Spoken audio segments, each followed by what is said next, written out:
This is Arnika and welcome to study with Henry sir. हम लोग कक्षा 12 का हिंदी पढ़ रहे हैं, जिसमें से टॉपिक हमारा क्या है, रस। तो रस में हम लोगों ने क्या किया है, कुछ चीजें पढ़ लिया है, जैसे रस क्या होते हैं, उनके स्थायी भाव कौन कौन से हैं, उनकी संख्या कितनी है, ये सारा कुछ हमने देख लिया है। अब ये एक लंबा टॉपिक था, एक वीडियो में तो सारा कुछ होने वाला नहीं था, तो इसलिए आज जो हमारा है ये पार्ट नंबर 2 है। तो आज हम लोगों को क्या देखना है, रस और उनके स्थायी भाव कौन कौन से होते हैं हम लोग देख चुके हैं। बचा क्या है, विभाव, अनुभाव और संचारी भाव। उसके बाद हम लोग आएंगे रस की परिभाषा पे, यानी कि हर रस का परिभाषा और उसके एग्जाम्पल जो कि पेपर में हमारे पूछे जाते हैं। ठीक है, जैसे श्रृंगार रस किसे कहते हैं, उसका उदाहरण दीजिए 2 नंबर, या वीर रस किसे कहते हैं, उदाहरण सहित समझाइए 2 नंबर। मतलब 2 नंबर में इस तरह से परिभाषा पूछा जाता है। ठीक है, तो चलिए आइए देखते हैं कि विभाव क्या होता है। विभाव का मतलब क्या होता है, हमने बताया था कारण। विभाव का मतलब हमने जब बताया था वो क्या बताया था, कारण। यानी अब कारण क्या होगा, बिना अस्थायी भाव के क्या होगा, कोई रस हमारा उत्पन्न नहीं होगा। तो जो विभाव होता है वो एक कारण होता है, यानी जिस कारण से ये अस्थाई भाव हमने बताया था हमारे मन में ये सोए रहते हैं। ठीक है, तो जब हम उनको कारण मिलता है तो वो क्या होते हैं, जग जाते हैं। यानी कि जिस कारण से स्थायी भाव जन्म लेते हैं वही कारण हमारा क्या कहलाता है, विभाव कहलाता है। जिस कारण से स्थायी भाव जन्म लेते हैं वही कारण हमारा क्या कहलाता है, स्थायी भाव का विभाव कहलाता है। ये सबसे आसान परिभाषा है विभाव की। अब ये कारण में क्या हो सकता है, वस्तुएं भी हो सकते हैं। किसी वस्तु को देखने के बाद में क्या होगा, मन में हमारे हर्ष या उल्लास जैसे कुछ अस्थायी भाव जग सकते हैं। या क्या हो सकता है, परिस्थितियां यानी सिचुएशन हो सकती है, जैसे किसी की विदाई के समय पे ऑटोमेटिक ही क्या होंगे, आंसू निकलने लगते हैं, तो वहां पे क्या होगा, हमारा स्थायी भाव जग जाता है। ठीक है, या फिर क्या होगा, कोई चेष्टा, यानी कि कोई भी मनुष्य क्या चाहता है उसकी इच्छा। ठीक है, विभाव का मतलब कारण होता है, और वो कारण क्या हो सकता है, कोई वस्तु भी हो सकता है, कोई सिचुएशन भी हो सकता है। तो इसका मतलब वे वस्तुएं, चेष्टाएं, परिस्थितियां या विषय जो मनुष्य के मन में सुप्त पड़े स्थायी भावों को क्या करें, जगा दें। जो मनुष्य के मन में सुप्त पड़े अस्थायी भावों को जगा देती है वही हमारा क्या कहलाती है, विभाव। यानी कि विभाव जो है ये कारण है और अस्थायी भावों को जगाने का कारण है ये। ठीक है, ये आग में घी डालने का काम कर रहा है। स्थायी भाव बेचारा आराम से क्या है, लेटा सोया पड़ा है, लेकिन तो जो ही विभाव हमारा आएगा तो वो क्या होगा, तुरंत ही जग जाएगा। ठीक है, अब विभाव बेसिकली कितने प्रकार के होते हैं, तो 2 प्रकार के होते हैं। विभाव हमारे कितने प्रकार के होते हैं, 2 प्रकार के होते हैं। एक तो होता है आलंबन विभाव और दूसरा होता है हमारा उद्दीपन विभाव।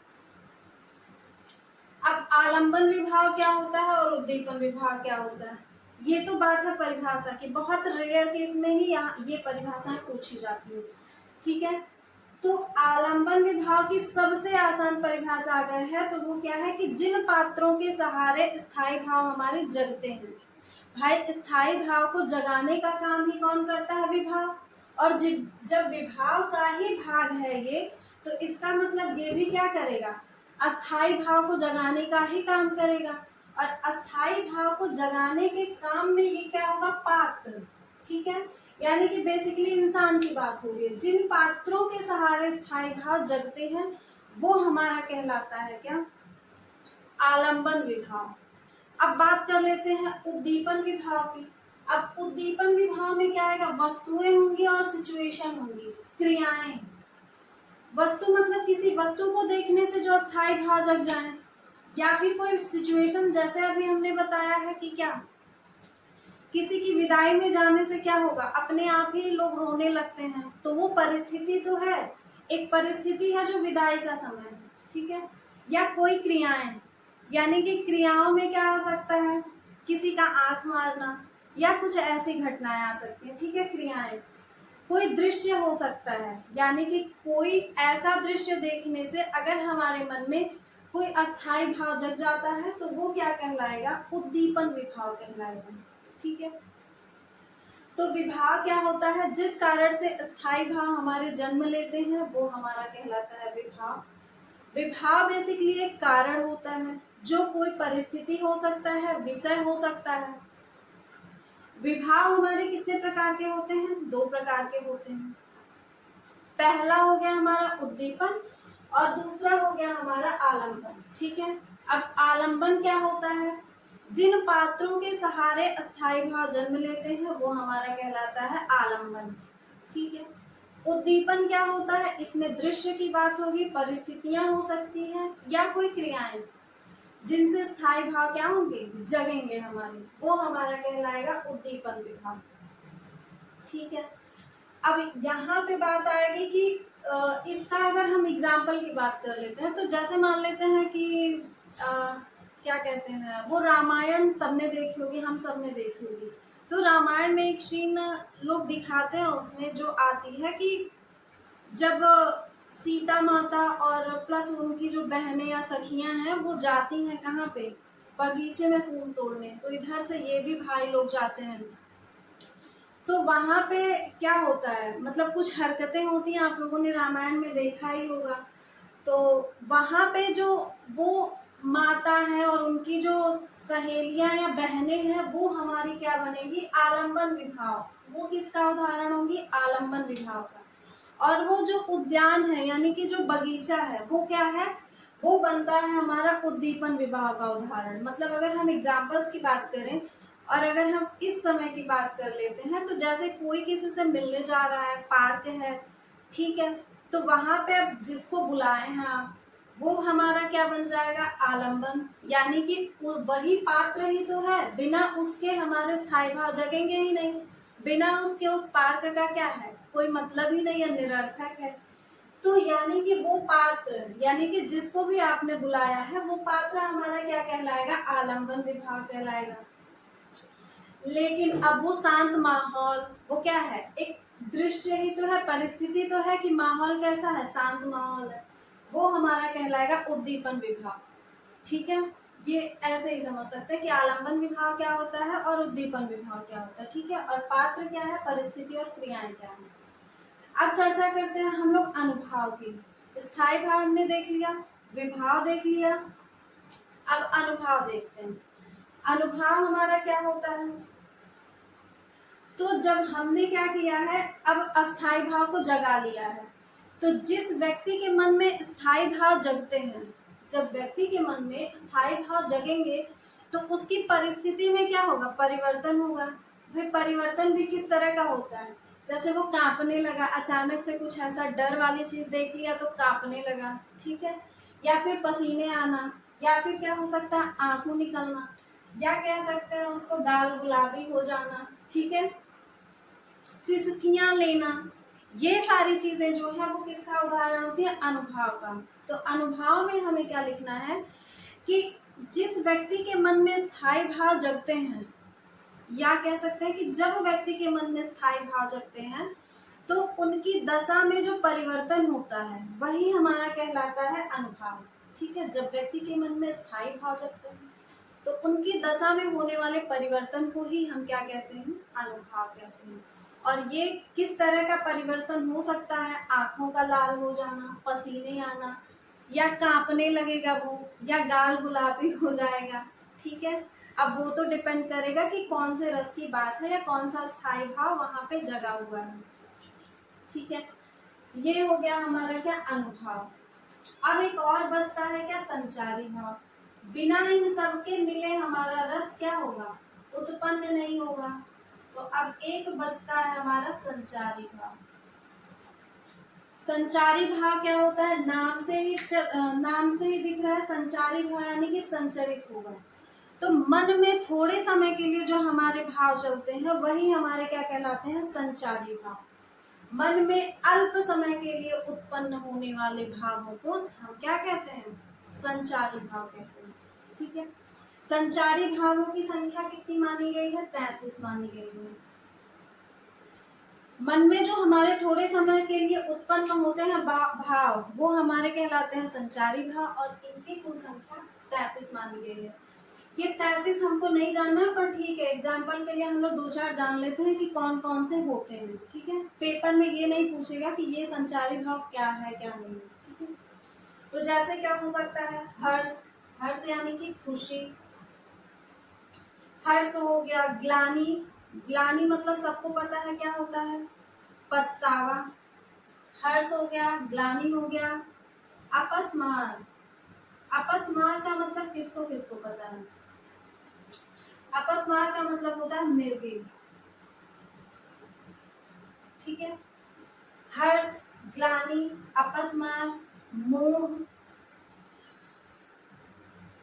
चिंता।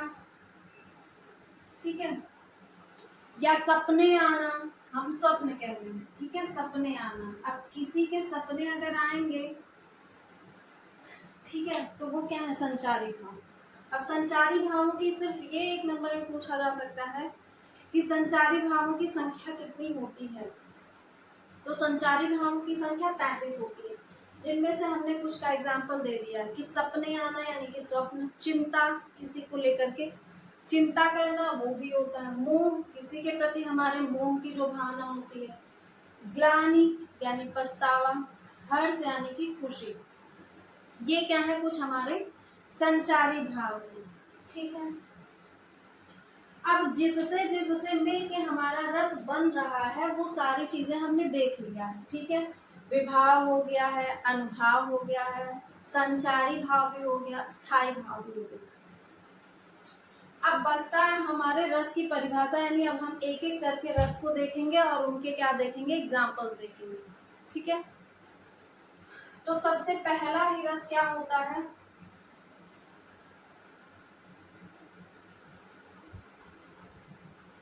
हमने सबसे पहला रस क्या बताया था, श्रृंगार रस। और श्रृंगार रस को भी हमने क्या देखा है, श्रृंगार रस को रसराज कहा जाता है। यानी कि पूछा जाता है कि रसों का राजा किस रस को कहा जाता है। तो हम देखते हैं अब किसको, श्रृंगार रस को। ठीक है, जो श्रृंगार रस है इसे रसों का राजा, यानी कि जो भी हमने 11 रस बताए थे उन सब में रसराज कहा जाता है। किसको, श्रृंगार रस को कहा जाता है। ठीक है, और कहा भी किसने है, तो भोजराज ने कहा है। इसे भोजराज ने क्या कहा है, रसराज। रसराज का मतलब क्या होता है, रसों का राजा। ठीक है, तो रसों का राजा हमारा हो गया श्रृंगार रस। अब बात आती है इसका स्थायी भाव क्या होता है, हमने बताया था। श्रृंगार रस का स्थायी भाव क्या होता है, रति, जिसको हम क्या कहते हैं, प्रेम कहते हैं। और ये भी वो कौन सा प्रेम था, नायक नायिका वाला प्रेम था। ठीक है, तो अगर इसकी परिभाषा की बात करते हैं तो इसका जो स्थायी भाव होता है वो क्या होता है, प्रेम होता है। तो रति नामक स्थायी भाव, ठीक है, क्योंकि श्रृंगार रस का स्थायी भाव क्या है, रति। तो रति नामक स्थायी भाव जब संचारी भाव, विभाव और अनुभाव से संयोग करता है तो वहां पे श्रृंगार रस की उत्पत्ति होती है। ठीक है, तो परिभाषा हम कैसे लिखेंगे, रति नामक स्थायी भाव का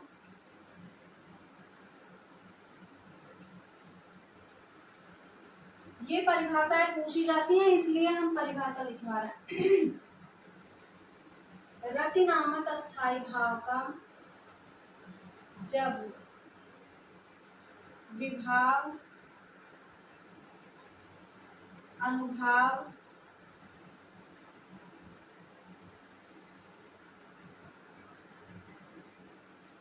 और संचारी भाव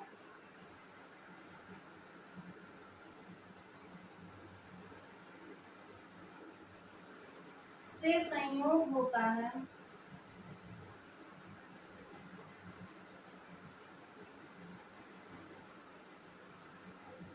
तो श्रृंगार रस की उत्पत्ति होती है।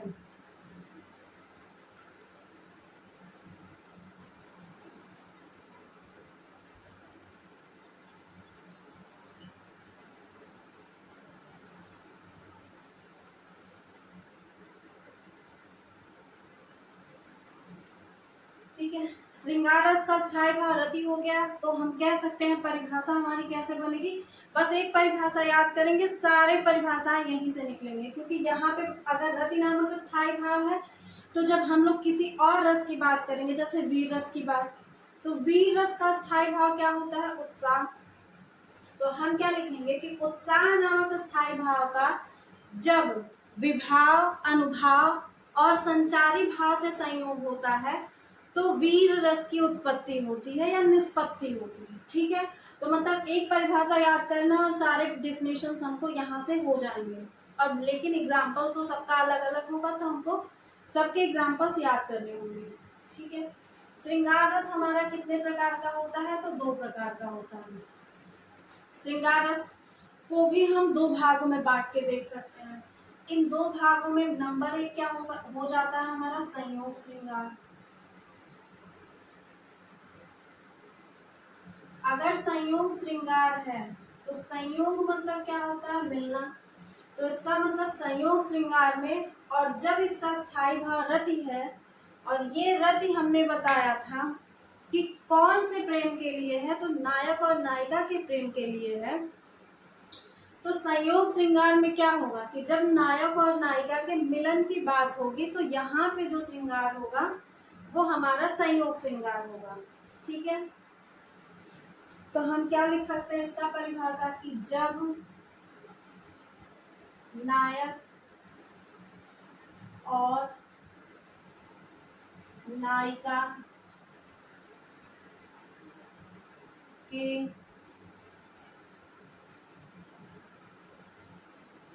मिलन का वर्णन होता है तो वहां पर संयोग श्रृंगार होता है। या ऐसे भी लिख सकते हैं, जहां नायक और नायिका के मिलन का वर्णन होता है तो वहां पे कौन सा श्रृंगार होता है, संयोग श्रृंगार होता है। ठीक है, एग्जाम्पल्स की बात कर लेते हैं। तो सबसे जो पॉपुलर एग्जाम्पल हमारा आता है, क्या आप लोग उससे परिचित होंगे, कहत नटत, कहत नटत रीझत खिझत।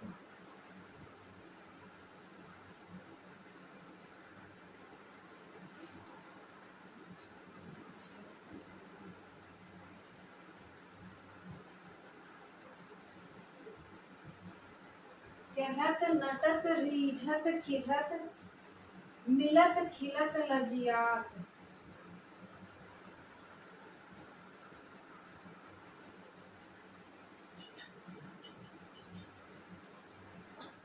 भरे भवन में करत हैं, भरे भवन में करत हैं, नैनन हूँ सो बात, नैनन ही सो बात। ठीक है, ये बिहारी का हमारे एक दोहा है और बड़ा ही प्रचलित दोहा है, जो कि किसका वर्णन करता है, संयोग श्रृंगार का। कहत नटत रीझत खिझत, मिलत खिलत लजियात, भरे भवन में करत हैं, नैनन हूसो बात। यानी कि पूरे भवन या पूरे सभा के बीच में नायक और नायिका नैनों से ही बात कर लेते हैं, और क्या होता है, तो ये ही हमारा संयोग श्रृंगार का यहाँ पे एग्जाम्पल होता है। ठीक है, एग्जाम्पल्स में हम कुछ भी लिख सकते हैं यहाँ पे, पर ठीक है एक बताना जरूरी था तो हमने इसको बता दिया। बाकी आप कोई और भी लिख सकते हैं, जरूरी नहीं है कि यही। ठीक है, पहला हमारा होगा संयोग श्रृंगार हो गया। अब दूसरा क्या आता है, मिलन के बाद जुदाई, यानी कि आएगा वियोग श्रृंगार।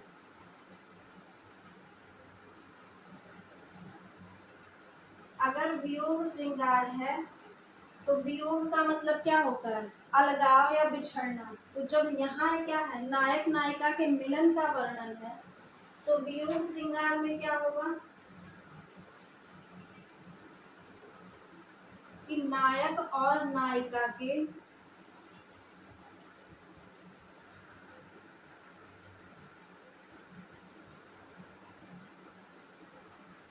विरह का वर्णन होता है। जब नायक और नायिका के विरह का वर्णन होता है तो वहां पे हमारा कौन सा श्रृंगार होता है? वियोग श्रृंगार। ठीक है, एक अंतर देखिएगा कि वियोग श्रृंगार और करुण रस, यानी कि ये क्या है? हमारा श्रृंगार रस का ही एक उदाहरण है। तो वियोग श्रृंगार रस और करुण रस में एक क्या होता है? डिफरेंस होता है। करुण रस में भी क्या होता है? देखिए, वियोग श्रृंगार रस में मिलने की दोबारा क्या होती है? उम्मीद, यानी कि नायक और नायिका के विरह की बात है, मतलब डिस्टेंस की बात कर सकते हैं, लॉन्ग डिस्टेंस रिलेशनशिप। ठीक है, यानी कि फिर से आने की उम्मीद होती है। लेकिन जहाँ पे करुण रस की बात होगी वहां पे दोबारा आने की उम्मीद नहीं होती है। हम कह सकते हैं किसी को मृत्यु की बात होगी, ठीक है, तो वहां पे बिछड़ के दोबारा मिलने की उम्मीद नहीं होती है। लेकिन यहाँ पे क्या है कि बिछड़ने के बाद में दोबारा मिलने की उम्मीद रहती है। ठीक है, यानी कि ब्रेकअप के बाद पैचअप होने के चांस रहते हैं यहाँ। तो इसके एग्जाम्पल्स में क्या आता है हमारा? अगर इसके उदाहरण की हम बात कर लें तो जब हमारे श्री रामचंद्र जी क्या माता सीता को जब रावण जंगल से क्या कर उनका हरण करके जंगल से रावण लेके गया था, तो श्री रामचंद्र जी क्या जंगल जंगल भटक रहे थे, तो वो उनके विरह में, उनकी याद में ही तो रो रहे थे। तो वहां पे जो है श्रृंगार जो है वो वियोग श्रृंगार का उदाहरण माना जाता है। तो वहां पे एक प्रचलित दोहा चलता है हमारा, क्या? हे खग, हे खग मृग हे मधुकर श्रेणी,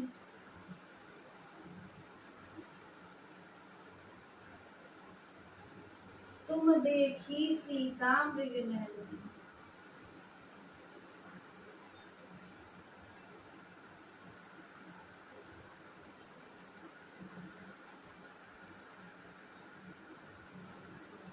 ठीक है, हे खग मृग हे मधुकर श्रेणी, तुम देखी सीता मृग नयनी। खग मतलब क्या होता है? पक्षी, और मृग का मतलब सबको पता है कि हिरन। यानी कि वो क्या कर रहे हैं? जंगल जंगल भटकते हुए पक्षियों से, हिरन से, और मतलब वहां पे जो भी रहने वाले जानवर हैं, जीव जंतुओं से, सबसे वो पूछते हैं रो रो करके कि क्या तुमने सीता मृग नयनी, मृग नयनी मतलब जिसकी आंखें खूबसूरत हैं, क्या तुमने सीता मृग नयनी को देखा है? तो यानी कि वो जो श्री रामचंद्र जी माता के विरह में रो रहे थे, वहां पे हमारा क्या था? वियोग श्रृंगार था। तो वहां पे भी उनको उम्मीद थी कि वो सिर्फ क्या हुई है? गायब हुई हैं, हम उनको खोजेंगे और वो मिलेंगे। तो इसीलिए यहाँ पे क्या होता है? वियोग श्रृंगार होता है। जहाँ मिलने की उम्मीद नहीं होती है वहां पे हमारा जो श्रृंगार, वहां पे जो हमारा रस होता है वो करुण रस होता है। ठीक है, ये दोनों में डिफरेंस है। एग्जाम्पल दोनों के लगभग सेम होते हैं, इसलिए बता रहे हैं कि दोनों में अंतर कहाँ पे आता है। तो ये हो गया इसका एग्जाम्पल, और ये संयोग श्रृंगार हो गया, ये वियोग श्रृंगार हो गया। ठीक है, अब देखते हैं एक अगला, हम लोग रस देख लेते हैं।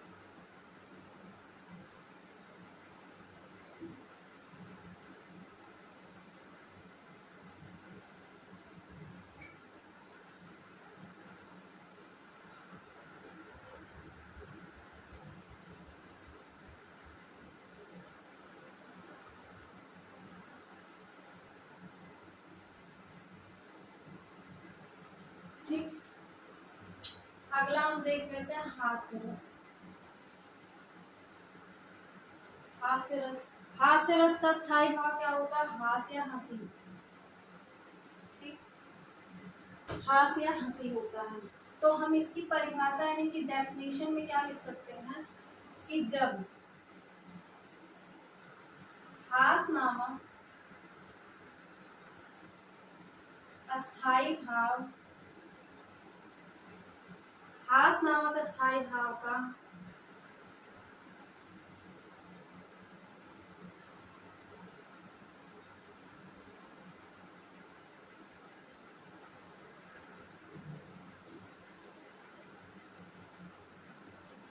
हास नामक स्थायी भाव का जब विभाव, अनुभाव और संचारी भाव से क्या होता है? संचारी भाव से संयोग होता है, यानी कि मिलना होता है, सब संयोग होता है।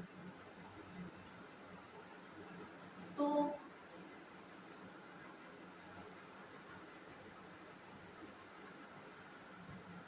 हास्य रस की उत्पत्ति होती है। देखिए हमने कहीं पे लिखा है पूरी परिभाषा, बस वहां पे हमने क्या किया है, जो भी श्रृंगार रस का स्थायी भाव था उसको बदल दिया है और वहां पे उसकी जगह पे ऐड कर दिया हमने हास्य रस का स्थायी भाव। परिभाषा तो वही है कि जब हास्य नामक स्थायी भाव का विभाव, अनुभाव और संचारी भाव से संयोग होता है तो वहां पे हमारा कौन सा रस निकल के आता है, हास्य रस निकल के आता है। ठीक है, इसके एग्जाम्पल्स की बात कर लेते हैं।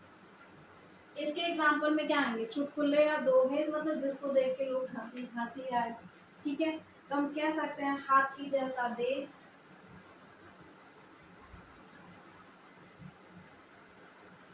हाथी जैसा देह, गैंडे जैसी चाल,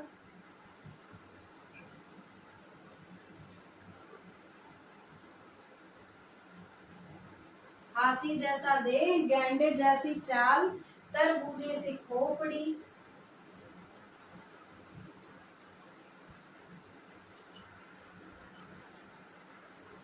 तरबूजे सी खोपड़ी, खरबूजे से गाल।